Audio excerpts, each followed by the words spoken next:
Impact of Iran and America war on Indian economy and the 25% of tariffs imposed on the globally countries that has a relationship with the Iran, that has a trade relationship with the Iran, that was imposed by the president of United States of America, Donald Trump. So it means that the impact of this war has a little bit significance, little bit impact on Indian economy, because there is not such kind of huge relationship, trade relationship with the Iran.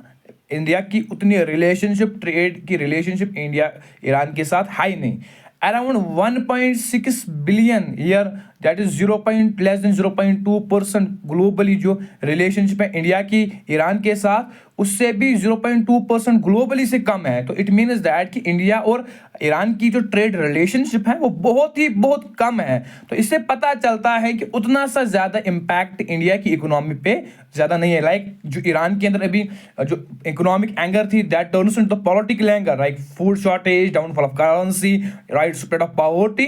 तो that results in the political anger.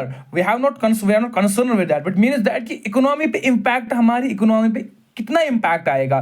तो question means कि इसका answer जो है that is उतना ज़्यादा नहीं है, बिकॉज हमारी जो रिलेशनशिप है ईरान के साथ वो बहुत कम है.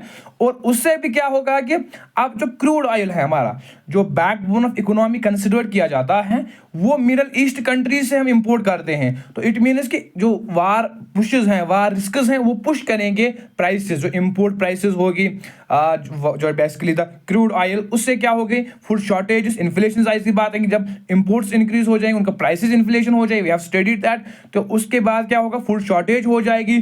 फूड शॉर्टेज के बाद क्या होगा, इन्फ्लेशन भी आएगी. इन्फ्लेशन के साथ जो स्टॉक मार्केट है, स्टॉक मार्केट पे भी पैनिक हो जाए, उनके जो इन्वेस्टर्स हैं उनके अनसर्टेनिटी पैदा हो जाती है. तो ज़्यादा सा उतना इम्पैक्ट हमारी इकोनॉमी पे है ही नहीं. In simple in the cracks of this particular war, जो इम्पैक्ट है इंडिया के वो उतना ज़्यादा है ही नहीं, because we have a limited trade relationship with the Iran.